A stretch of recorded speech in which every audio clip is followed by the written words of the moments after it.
जय माता दी मित्रों। आपके और आपके परिवार पर माता रानी की कृपा सदैव बनी रहे। आज हम माता शीतला की कथाओं का श्रवण करेंगे। पहली कथा अनुसार, एक बार एक राजा के पुत्र को शीतला अर्थात चेचक निकली। उसी के राज्य में एक काची पुत्र को भी शीतला निकली हुई थी। काची परिवार बहुत ही गरीब था, पर भगवती का उपासक था। वह धार्मिक दृष्टि से जरूरी समझे जाने वाले सभी नियमों को बीमारी के दौरान भी भली भांति निभाता रहा। घर में साफ सफाई का भी विशेष ख्याल रखा जाता था। नियम से भगवती की पूजा होती थी। नमक खाने पर पाबंदी थी। सब्जी में ना तो छौंक लगता था और ना ही कोई वस्तु भुनी तली जाती थी। गर्म वस्तु ना स्वयं खाता था, ना शीतला वाले लड़के को देता था। ऐसा करने से उसका पुत्र शीघ्र ही ठीक हो गया। उधर जब से राजा के लड़के को शीतला का प्रकोप हुआ था, तब से उसने भगवती के मंडप में शतचंडी का पाठ शुरू करवा रखा था। रोज हवन बलिदान होते थे। राजपुरोहित भी सदा भगवती के पूजन में निमग्न रहते थे। राजमहल में रोज कढ़ाई चढ़ती, विविध प्रकार के गर्म स्वादिष्ट भोजन बनते। सब्जी के साथ कई प्रकार के मांस भी पकते थे। इसका परिणाम यह होता कि उन लजीज भोजनों की गंध से राजकुमार का मन ललचा उठता। वह भोजन के लिए जिद करता, एक तो राजपुत्र और दूसरे इकलौता। इस कारण उसकी अनुचित जिद भी पूरी कर दी जाती। इस पर शीतला माता का कोप घटने की बजाय बढ़ने लगा।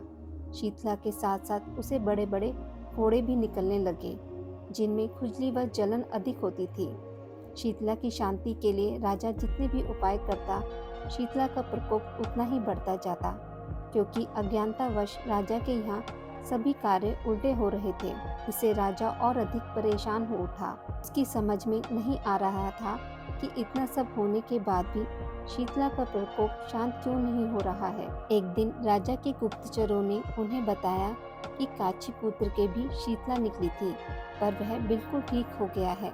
यह जानकर राजा सोच में पड़ गया कि मैं शीतला की इतनी सेवा कर रहा हूँ, पूजा व अनुष्ठान में कोई कमी नहीं, पर मेरा पुत्र अधिक रोगी होता जा रहा है, जबकि काची पुत्र बिना सेवा पूजा के ठीक हो गया।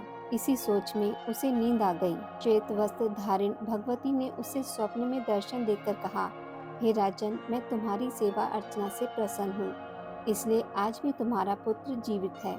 इसके ठीक न होने का कारण यह है कि तुमने शीतला के समय पालन करने योग्य नियमों का उल्लंघन किया। तुम्हें ऐसी हालत में नमक का प्रयोग बंद करना चाहिए। नमक से रोगी के फोड़ों में खुजली होती है। घर की सब्जियों में छोंक नहीं लगाना चाहिए, क्योंकि इसकी गंध से रोगी का मन उन वस्तुओं को खाने के लिए ललचाता है। रोगी का किसी के आसपास आना जाना मना है, क्योंकि यह रोग औरों को भी होने का भय रहता है। अतः इन नियमों का पालन कर तेरा पुत्र अवश्य ठीक हो जाएगा। विधि समझाकर देवी अंतर्ध्यान हो गई। प्रातः से ही राजा ने देवी की आज्ञा अनुसार सभी कार्यों की व्यवस्था कर दी। इससे राजकुमार की सेहत पर अनुकूल प्रभाव पड़ा और वह शीघ्र ही ठीक हो गया। इस दिन भगवान श्री कृष्ण और माता देवकी का विधिवत पूजन करके मध्य काल में सात्विक भोजन का भोग लगाना चाहिए। ऐसा करने से पुण्य ही नहीं मिलता, बल्कि समस्त दुखों का भी निवारण होता है। दूसरी कथा अनुसार, एक गांव में ब्राह्मण दंपति रहते थे। दंपति के 2 बेटे और 2 बहुएं थी। दोनों बहुओं को लंबे समय के बाद बेटे हुए थे। इतने में शीतला अष्टमी का पर्व आया। घर में पर्व के अनुसार ठंडा भोजन तैयार किया। दोनों बहुओं के मन में विचार आया कि यदि हम ठंडा भोजन लेंगी तो बीमार होंगी। बेटे भी अभी छोटे हैं। इस कुविचार के कारण दोनों बहुओं ने तो पशुओं के दाने तैयार करने के बर्तन में गुपचुप 2 बाटियां तैयार कर ली। सास बहू शीतला की पूजा करके आई। शीतला माता की कथा सुनी। बाद में सास तो शीतला माता के भजन करने बैठ गई। दोनों बहुएं बच्चे रोने का बहाना बनाकर घर आ गई। दाने के बर्तन से गरम गरम रोटला निकाले, चूरमा किया और पेट भरकर खा लिया। सास ने घर आने पर बहुओं से भोजन करने के लिए कहा। बहुएं ठंडा भोजन करने का दिखावा करके घर के काम में लग गई। सास ने कहा, बच्चे कब से सोए हुए हैं, उन्हें जगाकर भोजन करा लो।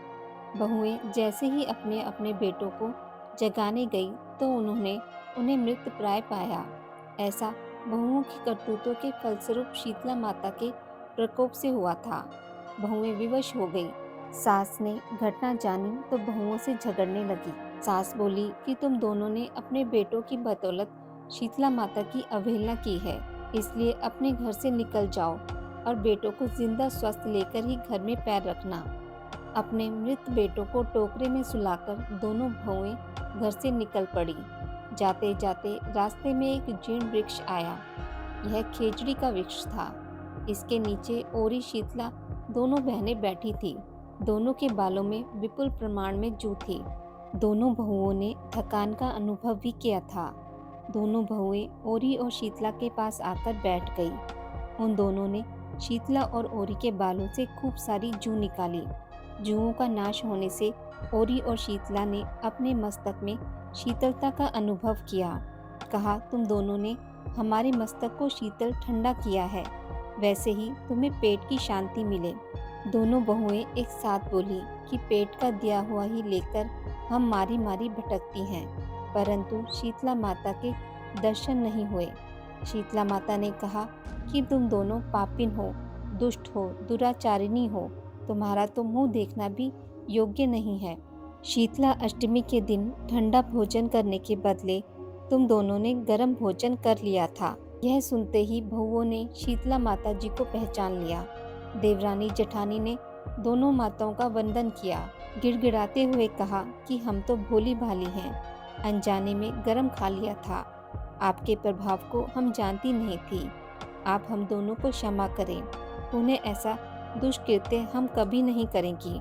उनके पश्चाताप भरे वचनों को सुनकर दोनों माताएं प्रसन्न हुई।